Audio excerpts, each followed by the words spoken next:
புதுச்சேரியில் அனுமதியின்றி இயங்கும் சுற்றுலா படகுகளை தடை செய்யக் கோரி புதுச்சேரி தேங்காய்த்திட்டு துறைமுக பகுதியில் 50க்கும் மேற்பட்ட படகுகளை நடுக்கடலில் நிறுத்தி மீனவர்கள் போராட்டத்தில் ஈடுபட்டுள்ளனர்.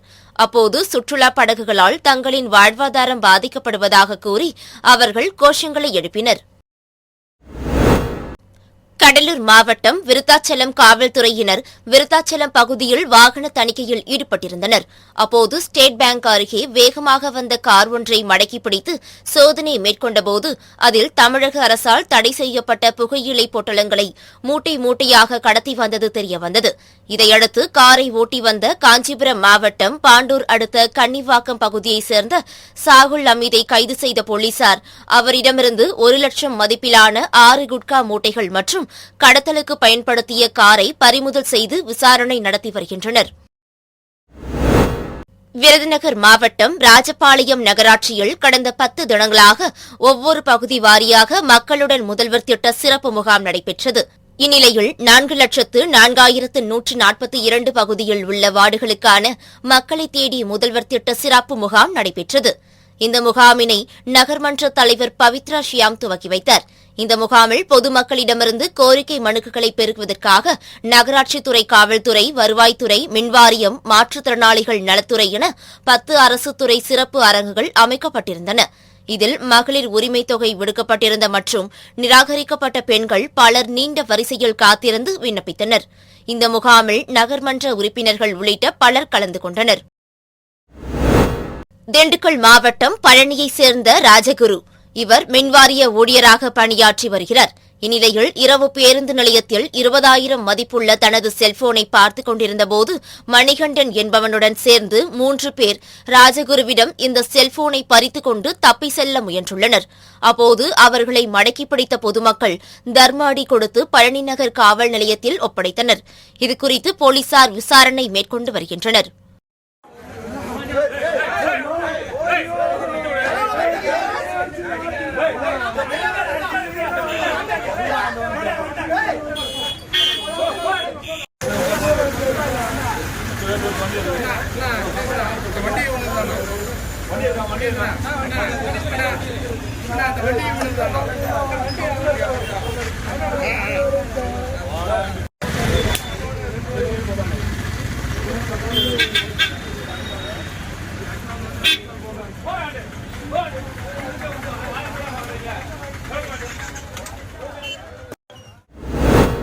மயிலாடுதுறை அருகே குத்தாலம் தாலுகா மங்கைநல்லூர் பேருந்து நிறுத்தம் பகுதி கும்பகோணம், திருவாரூர், காரைக்கால் பகுதிகளுக்கு செல்வதற்கு மைய பகுதியாக உள்ளது.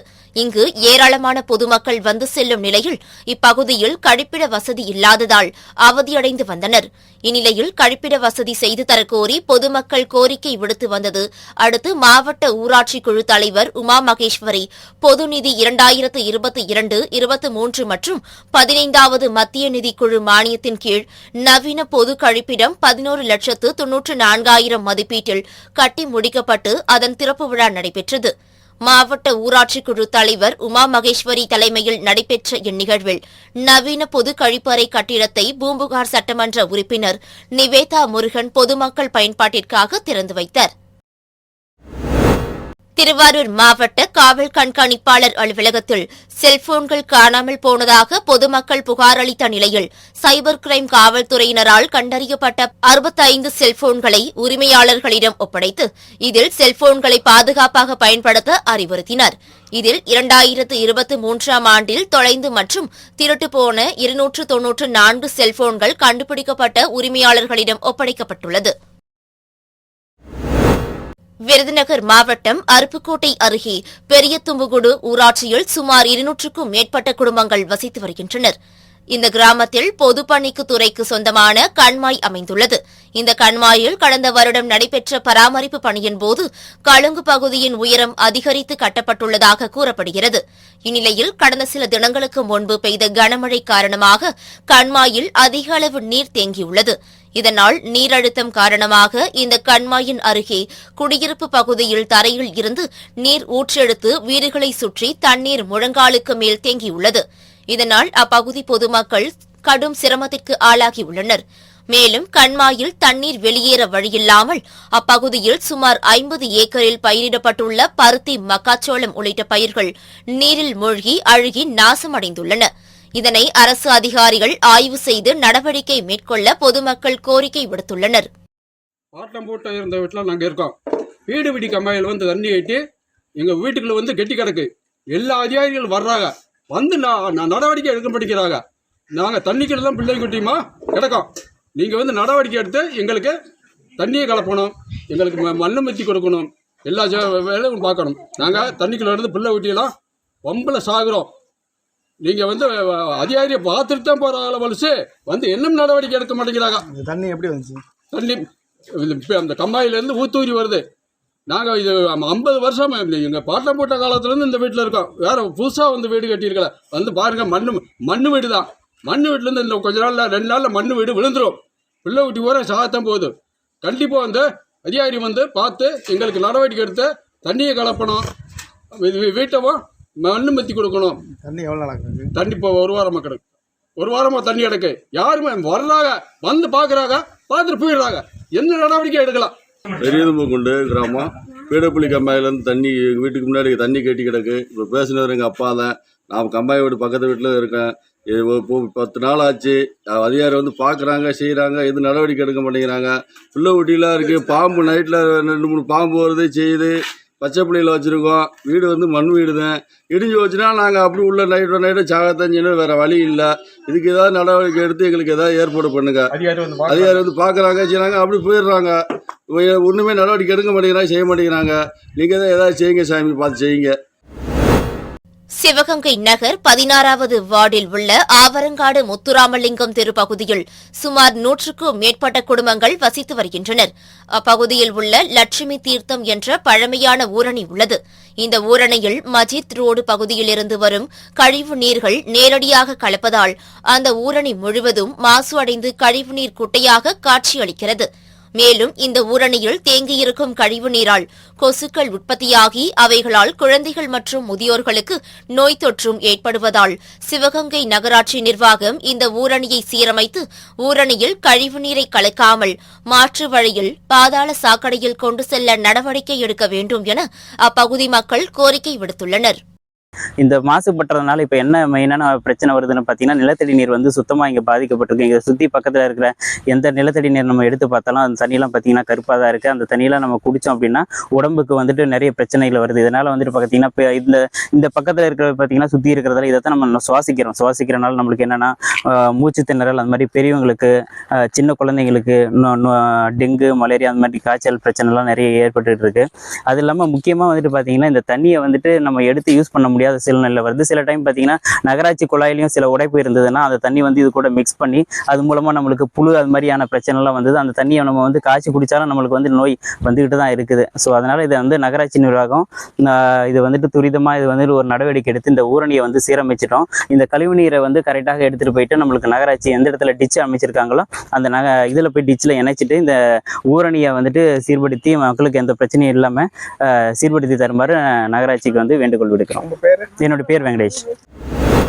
சென்னை கண்ணகி நகரில் கஞ்சா போதை தரக்கூடிய வலி நிவாரணி மாத்திரைகள் விற்பனை நடைபெறுவதாக கண்ணகி நகர் காவல் ஆய்வாளர் தயாளுக்கு தகவல் கிடைத்துள்ளது.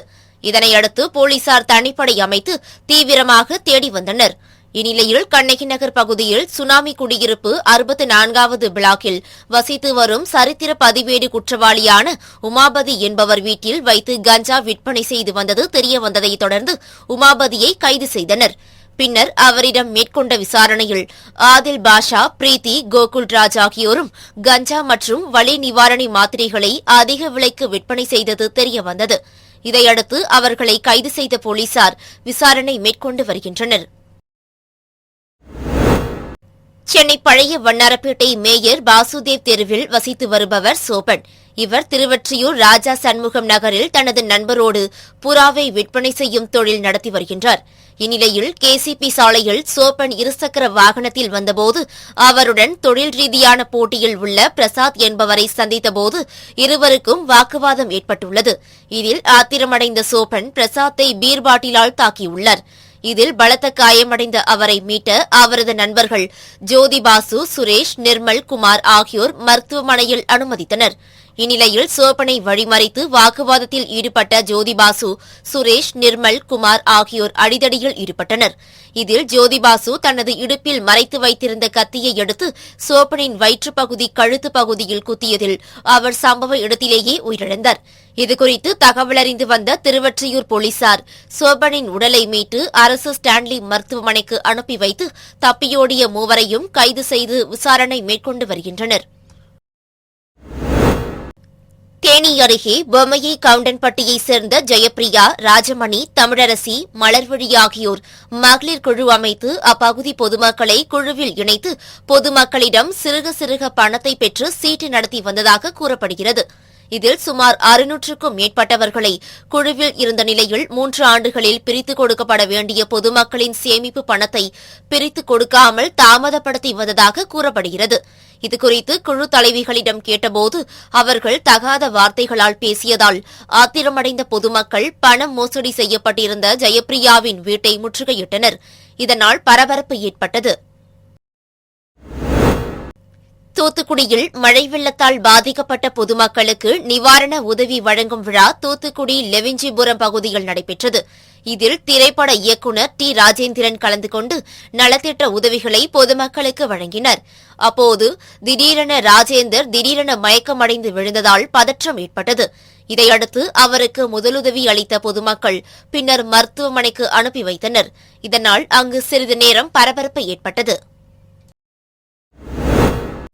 தஞ்சாவூர் மாவட்டம் பாபநாசம் தாலுகா ராஜகிரியில் அமைந்துள்ள அன்னை கத்திஜார் அலி கல்வி மையத்தின் 8ஆம் ஆண்டு நிகழ்ச்சி நடைபெற்றது. தனியார் திருமண மண்டபத்தில் நடைபெற்ற இந்நிகழ்ச்சியில் 55 மாணவ மாணவிகள் குர்ஆனை துவக்கம் செய்தனர். 31 மாணவ மாணவிகள் குர்ஆனை நிறைவு செய்தனர். மலேசிய டத்தோ வீரா சாகுல் ஹமீது தாவூது ஷாபி தலைமையில் நடைபெற்ற இந்நிகழ்ச்சியில் தலைவர் யூசுப் அலி, முகமது பாருக், முகமது சுல்தான், முல்லா பாருக், முத்தவள்ளி ரவுத், காசிம் உள்ளிட்ட ஏராளமானோர் கலந்து கொண்டு மாணவ மாணவியருக்கு சான்றிதழ்கள் மற்றும் அன்பளிப்புகளை வழங்கினர். தமிழ் மாநில வருவாய்த்துறை அலுவலர் சங்கத்தின் மத்திய செயற்குழு கூட்டம் நாகையில் நடைபெற்றது. அச்சங்கத்தின் மாநில தலைவர் P.K. சிவக்குமார் தலைமையில் நடைபெற்ற இக்கூட்டத்தில் பல்வேறு தீர்மானங்கள் நிறைவேற்றப்பட்டன. அதில் புதிய ஓய்வூதிய திட்டத்தை ரத்து செய்தல், பழைய ஓய்வூதிய திட்டத்தை மீண்டும் வழங்க வேண்டும், ஈட்டிய விடுப்பு ஒப்படைக்கான தடையை நீக்க வேண்டும், CRA பரிந்துரைப்படி வருவாய்த்துறையை சிறப்பு துறையாக அறிவித்து மேம்படுத்தப்பட்ட ஊதியம் வழங்கி அரசாணை வெளியிட வேண்டும் உள்ளிட்ட தீர்மானங்களை நிறைவேற்றினர். திருப்பூரில் தமிழக அரசு தடை செய்யப்பட்ட ஆன்ஸ் குட்கா போதைப் பொருட்கள் அதிகப்படியாக விற்பனை செய்யப்படுவதாக காவல்துறையினருக்கு தகவல் கிடைத்தது.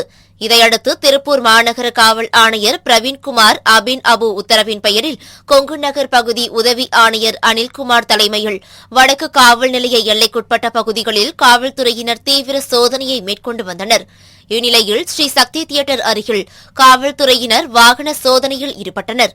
அப்போது அவ்வழியாக வந்த ராஜஸ்தான் மாநிலத்தைச் சேர்ந்த கவின் பட்டேல் என்ற நபரை பிடித்து விசாரணை செய்வதில் அவரது இருசக்கர வாகனத்தில் கடைகளுக்கு சப்ளை செய்வதற்காக 50 கிலோ ஆன்ஸ் குட்கா பொருட்கள் வைத்திருந்தது கண்டுபிடிக்கப்பட்டது. இதையடுத்து அவற்றை பறிமுதல் செய்த போலீசார் கவின் பட்டேல், விஜயமங்கலம் சரளை பகுதியைச் சேர்ந்த சந்திரசேகர் ஆகியோரை கைது செய்து விசாரணை மேற்கொண்டு வருகின்றனர். தஞ்சை மாவட்டம் கும்பகோணத்தில் 2004 முதல் 7ஆம் ஆண்டு அரசு தன்னாட்சி கலைக்கல்லூரியில் BA ஆங்கிலம் படித்த முன்னாள் மாணவர்கள் சந்திப்பு நிகழ்ச்சி கல்லூரி வளாகத்தில் நடைபெற்றது. முன்னாள் மாணவர் சங்க பொறுப்பாளர் முத்தமிழ் செல்வன் தலைமையில் நடைபெற்ற இந்நிகழ்ச்சியில் இதில் முன்னாள் மாணவர்கள் பங்கேற்றனர். இதில் தங்களது பேராசிரியர்களை அழைத்து பொன்னாடை அணிவித்து கௌரவப்படுத்தி பழைய நினைவுகளை பகிர்ந்து கொண்டனர். கோவை மாநகர காவல் ஆணையாளர் அலுவலகத்தில் காவல் ஆணையாளர் பாலகிருஷ்ணன் செய்தியாளர்களை சந்தித்தார்.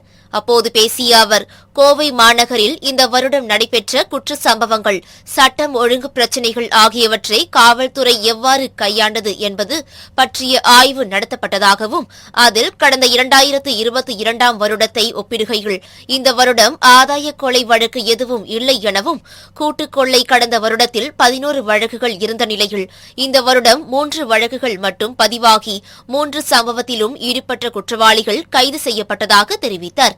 மேலும் வழிப்பறி சம்பவங்களும் குறைந்து சட்டம் ஒழுங்கு பிரச்சினையில் காவல்துறை முன்னெச்சரிக்கை நடவடிக்கைகளை எடுத்து வருவதாக தெரிவித்தார்.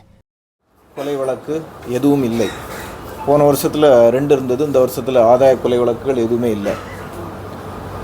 அதே போல் இந்த கூட்டுக்கொள்ளை போன வருடத்தில் 11 இருந்தது, இந்த வருடத்தில் 3 வழக்குகள், அந்த 3 முழுமையாக கண்டுபிடிக்கப்பட்டு குற்றவாளிகள் கைது செய்யப்பட்டுள்ளார்கள்.